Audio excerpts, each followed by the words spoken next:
fuerzas de Kiev lanzan más de 20 misiles contra la ciudad de Gorlovka en la República Popular de Donetsk. Las tropas rusas y las milicias de Donbass siguen repeliendo ataques de Ucrania contra las localidades pacíficas que se realizan con armas occidentales, mientras la población civil sigue siendo la parte más vulnerable del conflicto.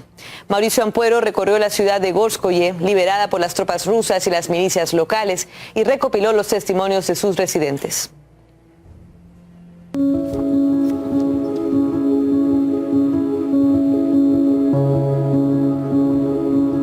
Este era el internado, la escuela especial de este poblado que cuando comenzó la mayor intensidad de los enfrentamientos fue utilizado por los vecinos como un lugar para protegerse.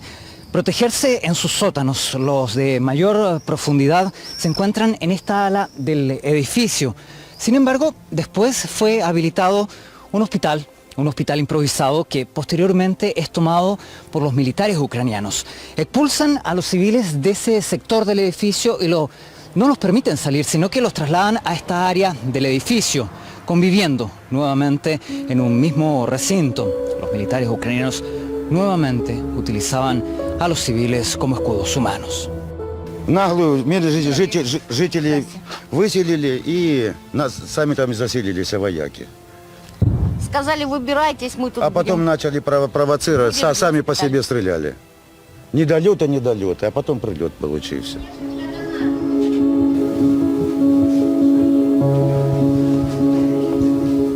Моя знакомая, очень хорошая знакомая. Погиб муж, погибла жена, голову оторвала. Мальчик заживо сгорел. Ее собрали, положили в корыто и похоронили вместе с сыном. Это защита, это наши защитники, это наша Украина, ненька. Благодатна. 8 лет долбали нас, 8.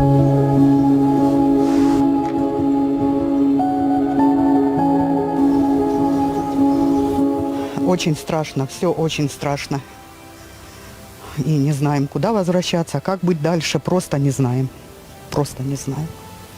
En este lugar, además de las vestimentas que han dejado los soldados ucranianos antes de salir, queda numeroso armamento, además de las balas, varias granadas, incluso algunas municiones, pero no solo eso es posible encontrar junto a la destrucción de este internado, sino que aquí es posible hallar un saco con numerosas balas.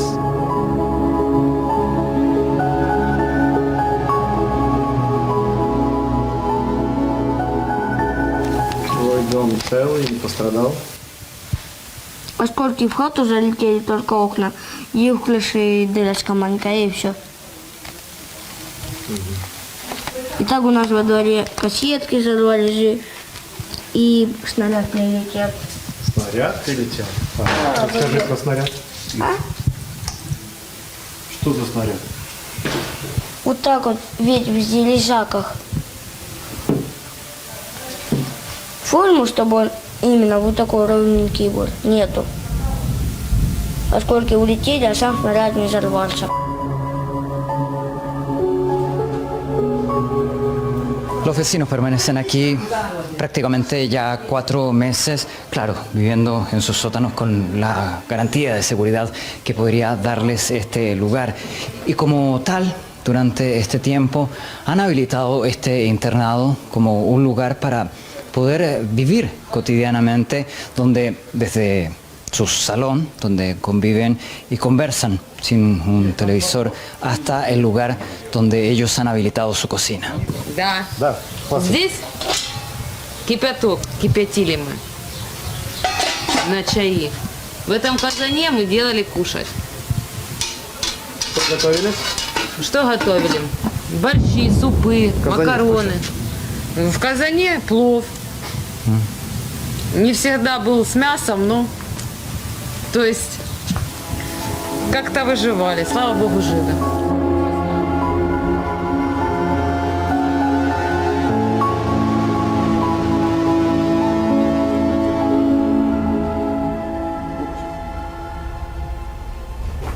Empezamos con Argentina, donde los trabajadores del campo inician una huelga general de 24 horas. Protestan por el desabastecimiento de combustible. Desde el gobierno llaman al diálogo y destacan los esfuerzos del Ejecutivo para responder a las demandas del sector. Ignacio Jubilla recoge los puntos claves. Es el cuarto paro ya del sector rural durante la gestión de Alberto Fernández, en esta oportunidad con algunas movilizaciones y actos en distintos puntos del país, pero con la promesa de no bloquear rutas ni cortar el tránsito. La mayor convocatoria es en el interior del país, de hecho en la ciudad de Buenos Aires directamente no se convocaron protestas, y el punto elegido por la mesa de enlace que reúne a las 4 entidades, podemos decir, principales del campo fue Gualeguaychú, a menos de 200 kilómetros de la capital. Allí, donde habitualmente concentran los ruralistas con sus vehículos al costado de la ruta, fueron los dirigentes del campo, también algunos referentes de la oposición, y allí entonces presentaron sus reclamos en el marco de esta jornada de cese de comercialización de granos y de hacienda por 24 horas. Las quejas contra el gobierno son varias, van desde la exigencia de pagar menos impuestos hasta pedir incluso que se eliminen por completo algunas retenciones a las exportaciones. También piden una reducción de la brecha cambiaria y una flexibilización de las importaciones para los insumos que necesitan para la producción, pero sin lugar a dudas el detonante de la medida de fuerza han sido los inconvenientes por la falta de gasoil y fertilizantes, dos cuestiones que están relacionadas con la guerra en Ucrania y las sanciones aplicadas a Rusia, como venimos informando, y que por supuesto no afectan solamente a la Argentina, sino también al resto de la región. Así describe la situación Carlos Achetoni, él es el presidente de la Federación Agraria, que forma parte precisamente de la mesa de enlace. Escuchemos. Más de 3 meses que hemos venido complicados, cada vez que hay una producción que levantar, una cosecha o programar una nueva siembra, o en casos puntuales de las economías regionales en donde hay cosechas de producciones de las regiones, se ha complicado el abastecimiento del combustible y a veces se ha logrado, pero por sobreprecios que superan ampliamente el valor. También se genera una tensión importante porque países vecinos que tienen un valor de combustible mucho más alto, muchos vienen a cargar combustible a la Argentina porque lo consiguen mucho más barato y eso hace que se tensione más el faltante que hay acá en Argentina. Bien, por parte del gobierno fue el jefe de gabinete, Juan Mansur, quien salió a responder por esta medida de fuerza. Lo hizo rechazando contundentemente el paro, según dice, no conduce a nada. Pero además resaltó que el gobierno está y siempre estuvo dispuesto al diálogo e intentando llevar soluciones para los reclamos del sector. Bueno, Mansur también hizo hincapié en la delicada situación energética que se está viviendo a nivel mundial, concretamente sobre el abastecimiento del gasoil. Dijo que la situación ya se está normalizando en casi todo el país, como el gobierno lo venía anunciando, y quien también habló fue el ministro de Agricultura, Julián Domínguez. En su caso lo que dijo es que la confrontación no es el camino en el actual escenario internacional y le pidió a los dirigentes del sector del campo cooperar. Vamos a ver cómo seguirá la relación entonces con el gobierno luego de esta medida de fuerza. En Ecuador, el sector de la educación vuelve a salir a las calles exigiendo el cumplimiento de la equiparación salarial por el gobierno de Guillermo Lasso. Denuncian que la administración busca dilatar la ejecución del fallo de la Corte Constitucional al respecto, emitido hace 1 mes y medio.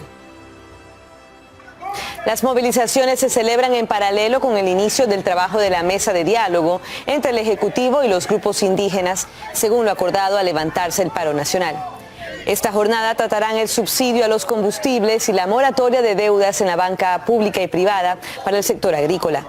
Las partes tendrán 90 días para abordar las exigencias de los sectores que permanecieron movilizados durante 18 días. El diálogo tiene lugar en el contexto de una alta tensión entre el gobierno de Guillermo Lasso y los líderes indígenas. En reiteradas ocasiones, el mandatario acusó, sin presentar pruebas, a los manifestantes de recibir financiamiento ilegal para las protestas, lo que generó un fuerte rechazo por parte de la comunidad. El líder de la CONAIE, Leonidas Issa, reiteró su disposición de continuar el diálogo. Sin embargo, destacó que el sector no aceptará acusaciones infundadas. Luego de instalado, seguimos escuchando las descalificaciones del señor presidente de la República. Y esto realmente pone en riesgo lo que hemos empezado. No podemos aceptar que se nos siga acusando que han pagado $8 a cada manifestante y en este caso pedir los recursos desde el narcotráfico. No podemos aceptar, señor ministro. Por lo tanto, hemos venido acá nuevamente ratificando que nuestra decisión de poder avanzar en la mesa de diálogo. Pero si es que se sigue insistiendo en las descalificaciones, en pretender imponer una verdad sobre lo que no existe, nosotros nos veremos obligados, en este caso, también a tomar una posición. En Brasil no cesa la convulsión electoral con vista a las presidenciales de octubre. La policía del estado de Goiás investiga un incendio en la sede del Partido de los Trabajadores, liderado por Luis Ignacio Lula da Silva. No se trata del primer episodio de este tipo en la historia reciente. De acuerdo con el Observatorio de Política y Violencia Electoral, las hostilidades contra los líderes políticos han aumentado en los primeros 6 meses de este año en un 23% en comparación con el mismo periodo del 2020, cuando tuvieron lugar los comicios municipales. Solo durante los meses de junio y julio se han registrado al menos 3 ataques contra militantes de la formación de Lula da Silva. Un ejemplo reciente fue el asesinato de un tesorero del partido el 9 de julio a manos de un seguidor de Jair Bolsonaro. En este sentido, el líder de la izquierda llamó a sus compañeros a no caer en provocaciones. Cabe destacar que también hubo casos de agresión en la anterior contienda electoral en el 2018. Autobuses de una caravana del Partido de los Trabajadores fue atacada a tiros en el estado de Paraná. Jair Bolsonaro fue apuñalado durante un mitin en Minas Gerais. Conversamos con el sociólogo Rafael Castillo y el periodista Darío Piñotti, que hablan de la atmósfera de tensión y miedo en el país.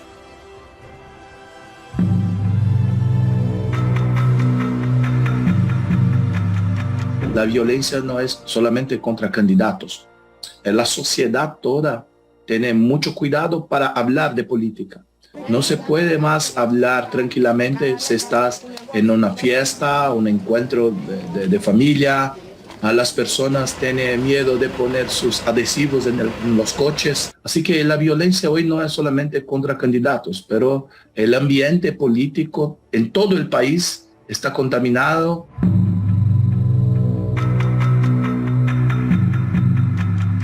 Cuando se observa que la mayoría de las víctimas de violencia son opositores al gobierno, una primera conclusión es que esta obtiene la complicidad del gobierno.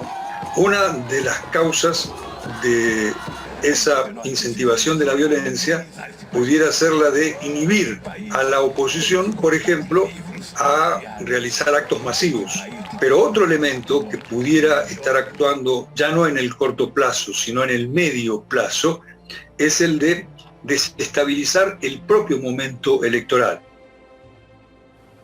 En Estambul culminó la reunión entre las delegaciones militares de Rusia, Ucrania, Turquía y representantes de la ONU en torno al desbloqueo de rutas de exportación del grano ucraniano. Según comunica el Ministerio de Defensa turco, las partes acordaron crear un centro de coordinación en la ciudad de acogida de ese encuentro. La próxima semana se espera la firma de un documento final sobre la cuestión.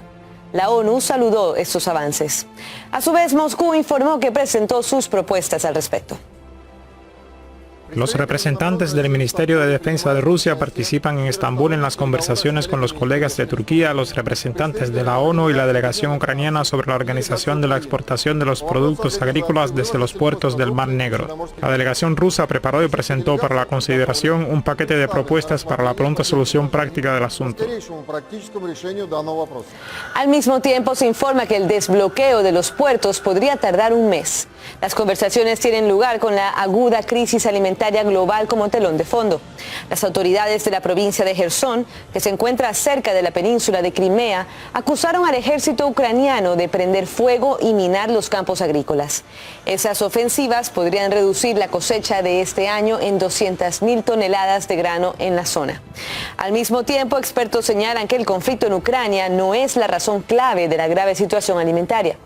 El economista Santiago Niño Becerra destaca que la escalada es usada como pretexto para desviar atención de la inflación y la especulación con las materias primas. Es muy fácil derivar la atención sobre la tensión existente entre Ucrania y Rusia. Pongo como ejemplo a España. En España el mensaje del gobierno es que la culpa de la inflación en España, que es altísima, es del 10,2%, la culpa se le echa a la guerra de Ucrania. Bien, esto es absolutamente falso. Cuando la guerra de Ucrania empezó, es decir, el día anterior al 24 de febrero, la inflación en España ya estaba en el 7,6%. Se está produciendo, y esto está demostrado, se está produciendo una especulación sobre las materias primas, y entre ellas las materias primas alimentarias, que están inflando los precios y están encareciendo el producto. Yo creo que si hubiese una voluntad a nivel internacional para reducir la especulación financiera que se produce sobre las materias primas, yo creo que esto claramente se traduciría en una reducción de precio. Avances en los diálogos entre Moscú y la Unión Europea. La diplomacia rusa calificó como razonable la decisión de la Comisión Europea de permitir el tránsito de algunas de las mercancías sancionadas por vía ferroviaria a Kaliningrado, el enclave ruso a orillas del mar Báltico. Al mismo tiempo, el bloque comunitario precisa que la transición de los bienes en cuestión por rutas automovilísticas permanece prohibida. Además, los europeos insisten en controlar el flujo comercial hacia la provincia rusa. Recordemos que a partir del 18 de junio, Lituania bloqueó el tránsito ferroviario de productos sancionados a Kaliningrado por su territorio. La parte rusa destacó que la medida es ilegal y amenazó con una respuesta asimétrica.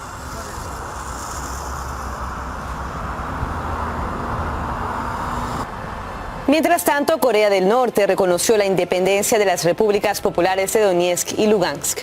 Ante el anuncio, Kiev informó de la ruptura de relaciones diplomáticas con el país asiático.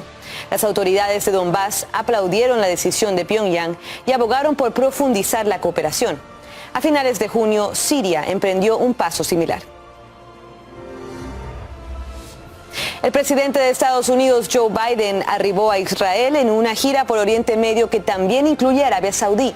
La agenda se centrará, entre otras cosas, en el suministro de armamento a Ucrania ante una eventual escasez de las reservas de Occidente. Ocurre en plena polémica por el destino del material, ya que incluso desde Kiev reconocen que parte acaba en el mercado negro. Así que vamos a analizar más sobre este complejo panorama con nuestro compañero Fernando Monroy para analizar cuáles son los planes del presidente Biden en esta gira. ¿Qué tal, Fernando? ¿Qué tal, Carla? Sí, la gira del presidente Joe Biden se da en medio de una crisis económica en Estados Unidos que está siendo agudizada por las sanciones en contra de Rusia y también el malestar que sienten los ciudadanos de su país ante las cuestiones económicas que se agravan y también ante la posible escasez de armamento en Occidente. Vamos a revisar los puntos y también los lugares que va a visitar el presidente Joe Biden, esta vez en el Medio Oriente. Por ejemplo, está en Israel en estos momentos, luego va a ir a Cisjordania y va a visitar Arabia Saudí.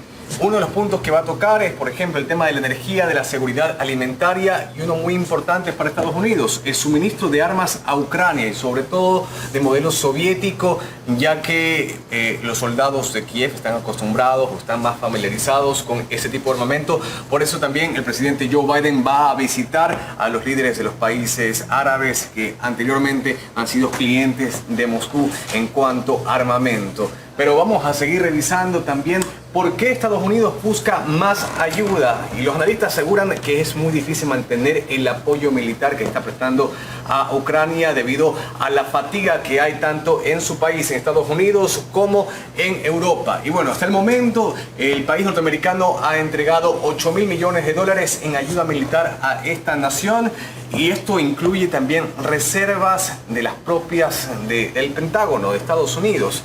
Y vamos a revisar también qué está pasando con los armamentos que se están enviando por parte del país norteamericano a Ucrania. En cuanto a los lanzamisiles antitanque Javelin, se han enviado una tercera parte del inventario, mientras tanto que los lanzamisiles antiaéreos Stinger se han enviado una cuarta parte. Y en cuanto a los Javelin, lo que aseguran las autoridades es que si se siguen enviando más suministros de este tipo de armamento, en los próximos meses se puede vaciar el suministro. Mientras tanto, por parte del Pentágono han asegurado que no quieren llegar al punto en el que la transferencia de armas a Ucrania afecte a su preparación militar, Carla. Y ahora analicemos un poco también la situación en Europa.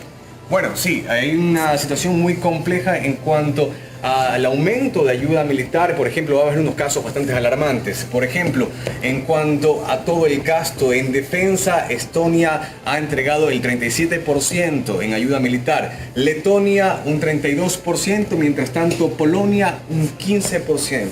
En medio de todo esto, hay riesgos para la industria armamentística de Estados Unidos y también de Europa. Esto ante la falta de líneas de producción permanentes y la dependencia de piezas de alta tecnología que vienen de Asia. Todos estos puntos son muy importantes para entender los movimientos militares de Estados Unidos en el mundo. Así es. Muchísimas gracias por tu reporte, Fernando. Y el presidente de Vamos Unidos USA, Juan José Gutiérrez, opina que el aumento del suministro de armas a Kiev que planea Biden en su gira solo prolongará el sufrimiento del pueblo ucraniano. Yo pienso que cuando mucho lo que el presidente Biden va a lograr en su gira por Medio Oriente es que algunos países, yo no creo que todos, se comprometan por ser aliados de Estados Unidos y por tener relaciones económicas fuertes, a entregar algunos de sus arsenales para que vayan a parar a las manos del ejército ucraniano. Esto lo único que va a lograr es prolongar el sufrimiento del pueblo ucraniano que quiere paz. Yo pienso que están Europa y los Estados Unidos prácticamente parados en un pantano político y militar. Te están poniendo en riesgo la capacidad de defensa de las respectivas naciones europeas que están asistiendo militarmente con pertrechos militares y asesoramiento militar al ejército ucraniano. A nivel interno, Estados Unidos sigue bajo una histórica crisis económica. La inflación se dispara y llega a 9,1%, el nivel más alto en más de 40 años. Los ciudadanos se enfrentan a un aumento de precios en todos los ámbitos, entre ellos la asistencia médica. Entre los más afectados están los adultos mayores que se ven obligados a elegir entre comprar comida o pagar por los servicios médicos. Nuestra corresponsal Elena Villar nos resume la alarmante situación. Una encuesta realizada a finales del pasado año, pero publicada ahora por Gallup, refleja que más de 1 de cada 3 adultos estadounidenses mayores de 50 años han renunciado a elementos básicos como alimentos para poder pagar la atención médica. Según los datos, 4 de cada 10 aseguran estar preocupados por los costes sanitarios. Si ponemos el foco por edad, más de un tercio de los mayores de 65 creen que no podrán pagar los servicios médicos que necesitarán este año. La situación es aún peor para quienes están en la franja de los 50 a los 64 años. El motivo, aún no son elegibles para el programa de salud público Medicare. Según refleja la publicación, hay casi 50 millones de adultos mayores de 50 años enfermos en Estados Unidos, corriendo el riesgo de agravar su situación o incluso de morir debido al coste de la atención médica. Cabe recordar que incluso optando al programa de salud pública Medicare, este no cubre todos los servicios o medicinas. Según el Departamento de Salud, los gastos sanitarios que los adultos mayores de 65 años deben de afrontar en Estados Unidos aumentaron un 41% entre 2009 y 2019. Esto supone que los ancianos deben invertir casi el doble de sus gastos totales en sanidad en comparación con el resto de la población. El trabajo publicado advierte que a la vez se espera que este aumento de costes continúe en la próxima década y también aumente la cantidad de estadounidenses mayores en una tasa de unas 10.000 personas al día, lo que podría agravar este problema de manera alarmante. Ya en la actualidad, la dificultad para sufragar los costes de salud se está traduciendo concretamente en que aproximadamente 1 de cada 4 adultos mayores de 65 años deje de comprar alimentos, ropa, medicamentos o utilizar servicios públicos. En el caso de la franja de 50 a 64, 3 de cada 10. También se traduce en millones de estadounidenses senior dejando de ir al médico o saltándose la medicación necesaria para su enfermedad por no poder hacer frente al coste. Las dificultades son experimentadas en mayor medida por mujeres y afroamericanos. Cabe destacar que esto se produce en un contexto en el que un informe del Departamento de Salud reveló que dentro de los planes Medicare se deniegan millones de autorizaciones previas, es decir, cuando el médico recomienda un procedimiento pero debe obtenerse la aprobación de la compañía de seguros, esta no lo hace posible. De esos millones de denegaciones, según el informe, decenas de miles de ellas deberían haber estado cubiertas. Nosotros tenemos una población que está envejeciendo aceleradamente, ¿verdad? Tenemos condiciones de salud que se van agravando con el paso del tiempo. Y frente a eso, unas compañías que son las que determinan la medicación, los tratamientos por encima de las prescripciones médicas y clínicas. Aquí ha perdido mucho el respeto hacia la cientificidad que hay detrás del ejercicio de la salud pública. Los médicos especialistas tienen que estar batallando continuamente por la defensa de sus pacientes frente a unas aseguradoras que niegan medicamentos, que niegan tratamientos clínicos y que son los que deciden sin ninguna expertise médica, clínica ni científica cómo se va a tratar a un paciente. También cabe destacar que como respuesta a todo esto se está produciendo un regreso a la fuerza laboral entre las personas ancianas. Según proyecta la Oficina de Estadísticas Laborales, se espera que la fuerza laboral entre personas de 75 años o mayores crezca un 96,5% durante la próxima década en Estados Unidos.